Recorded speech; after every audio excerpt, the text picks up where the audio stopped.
Yo, what's going on, you guys? Fitz and Julius is here. Man, I am getting a huge download, man.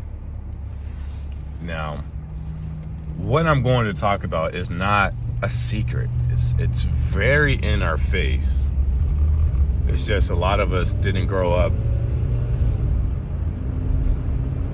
seeing this, understanding this, or even knowing this. Just, some of us did. Some of us have. Man. So, doing a ride along, talking with this, the owner of the business. We're talking about some personal stuff, nothing too personal, but personal enough to where we're exchanging stories and understanding about life, being a father and the life we had growing up and all those different things. And it started off with business, work, more or less business. And how do I start this, yo? This is good.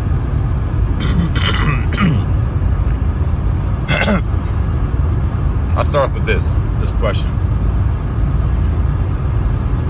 What were the common conversations at the dinner table with your family? Did you even sit down with your family at the dinner table? And if so, what were the conversations? What were they about? Was it educational? Was it gossip? Was it slander? What was it? Now, I am going through this growth spur of being a husband and a father. And I've already came to this crossroad that I prayed to God. I was like, God, even if it's not me living this life, give me the understanding to be able to share this to my children so that way they can live this life and so forth, right? But it takes me to go into it so that way they can receive those knowledge, those connections to the people that I've met and known, right? I want the conversations at our dinner table to be about how we can help people, how we can build things up so that way others can eat off of it, and our families benefiting off of it because we're doing good things, And I was watching this video. This is Myron Golden, and he had a guest. But they were talking about, why rich people are evil. Now, that's a very controversial thing to say. But now that I got your attention, let's put it like this. Let's go into it like this. Now, if your parents were city builders, they built cities, what conversations would they be having at the table with you? What conversations would you be overhearing them have over the time of them building a city? I'm sure you wouldn't hear anything about what that person wore this day and how they look and how they act and all those things and he say, she say. I'm sure those aren't the conversations that they will be having if they're talking about building a city. If you're building a city, what are you talking about? What do you think the conversations will be about? If your children are hearing those conversations, what do you think they're hearing? Okay, I have your attention. Okay. Now,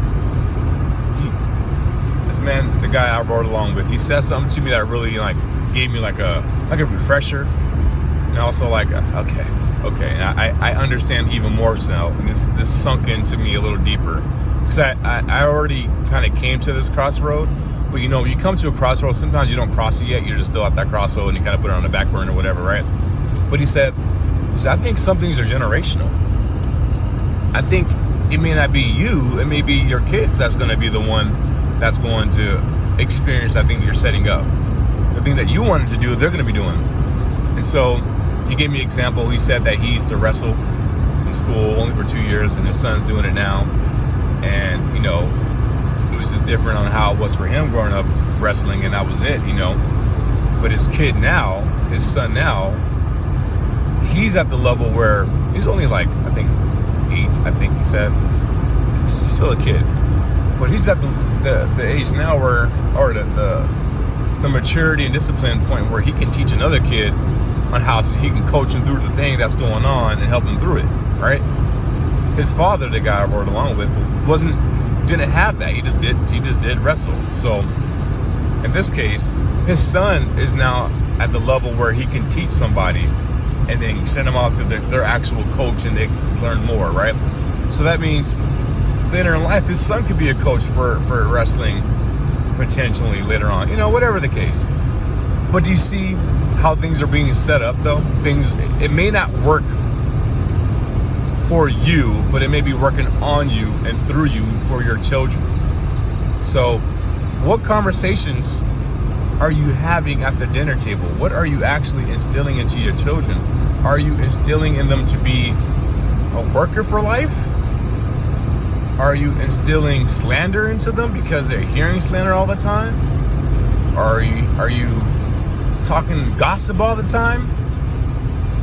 What is it? What are the talks? Are you on your phone all day talking about somebody or something, and they're overhearing the conversation? You think you're doing a good job, like, of being a parent? Like, there has to be so much more to it than just being a parent. How are you setting up the generations to come? Because they're gonna have kids too, right? Hopefully they will. Hope my kids will have kids. I would love that, so that they can have something for them too. But I gotta set it up. I have to set it up. I gotta be the one to get in that position so that they can feed off of that.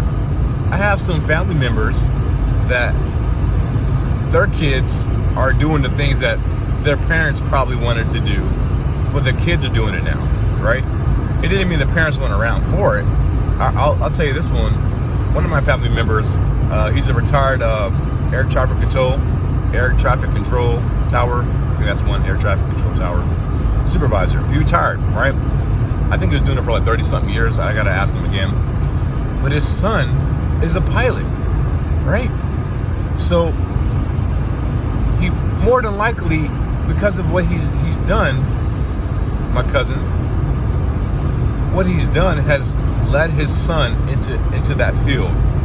And you already know, becoming a pilot, for those who don't know, but for those who don't know, becoming a pilot is a very expensive thing to get into. It's not like, I'm about to become a pilot. Like, yeah, you can do that. Just know that it's going to take some stuff from your pockets for some time, right? And to even get hired is another story. So anyways, now my cousin's a pilot. He's working for our airlines. How do you think he got that connection? It's right there. It's right there, because I just talked about it.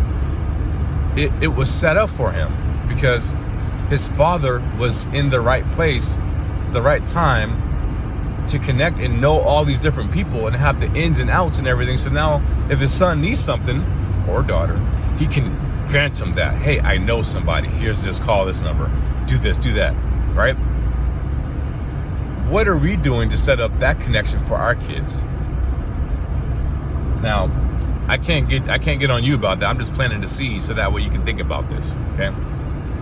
Are we just going to work outside of parents who work from home? But are we just going to work and we're gone for like days on end and only spending a little bit of time with them, and we're not really talking work stuff with them? We're just saying, yeah, I worked. You just brought some food to the table and some money, and that's it. So what are your kids going to learn then in the midst of that? Let's take it back. Let's take it back some years. I'm talking about when trade was the thing. Like, you're trading cattle and livestock and all that stuff, spices and everything. I'm talking way back. Now, in that time, that was the thing, right?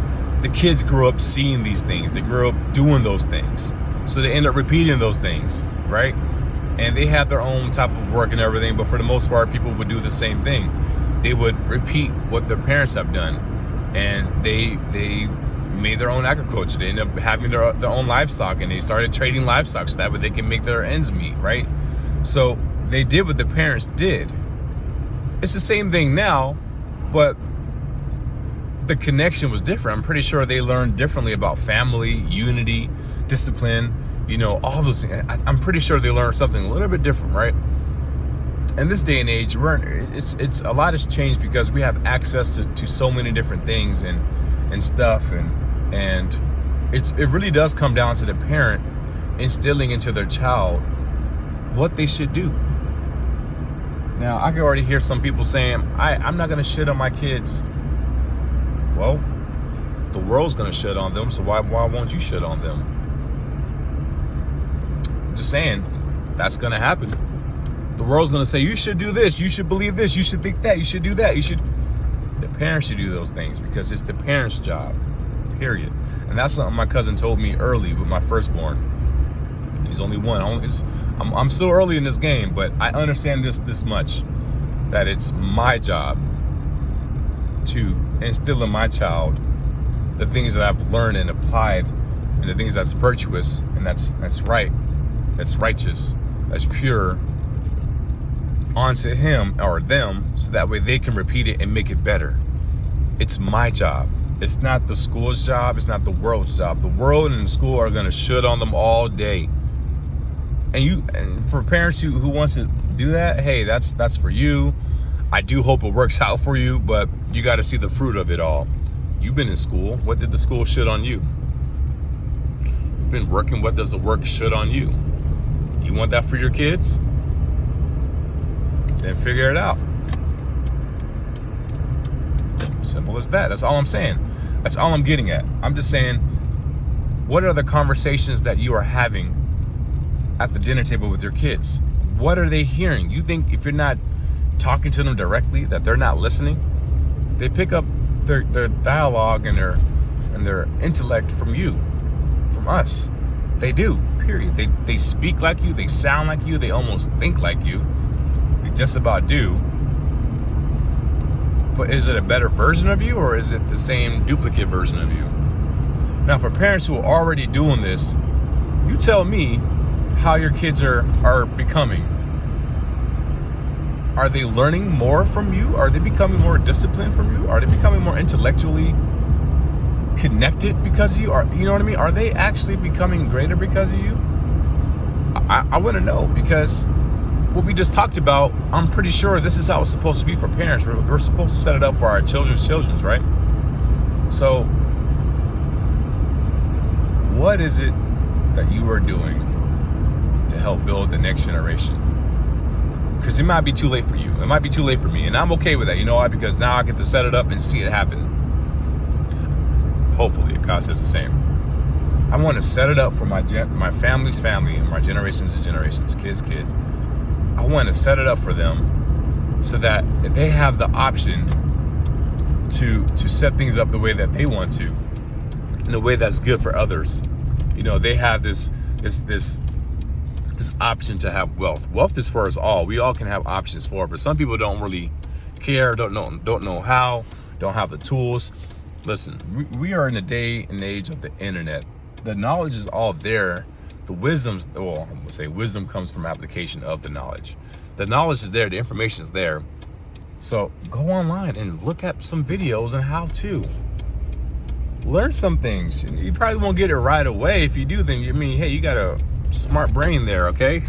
But for some people, it's different because, we have to unwire the things that we learned and grew up doing. So that way we don't keep repeating the same BS over and over again in our family, in our kids. I don't want to repeat the same stuff through my kids. I don't. I want them to learn how to gain wealth. Wealth so that way they can feed their family in a way that's beyond just money. Like, they built it in a way where they established a system that's going to feed them and their family to come. Don't you want that for your kids? Sorry, 9 to 5 won't do that. It only takes care of the mouse in the house. That's it. That's it. I'm sorry, it does. Unless you know how to use your money and grow, whatever. But it still goes back to what I'm saying. How do you set up a system for them to have that system to make it into a generational wealth building system? What is that? I'm already, kind of in the midst of that right now with what I'm doing. I got to set it up now. I got to get into it. I got to keep going. I got to keep going, because I have to look at it like it's not for me. As a father, I have to become selfless, right? So that way I can be, make sure I say this right. I gotta be selfless and be more selfish for my family. But not just for my family, but for others too. starting with my family first. I'm starting with my family first. Okay, that's where it goes first. Okay, my family needs to be able to benefit off of this, so that others can benefit off of this. Right? I can tell this is a very controversial thing, but I just want to make sure that this is shared in a way to where we have this understanding as parents what we are doing for our kids and our children. And I'm a young parent, okay? I know I have friends who have kids that are in their teenage years, you know what I'm saying? So, but I don't know how they set things up. I don't know what their talks are at the dinner table. I don't know, but I can tell about the fruit. Anyways, that's it, you guys. My name is Vincent Julius. Hope to catch you guys in the next one. Until then, peace, love, and hair grease.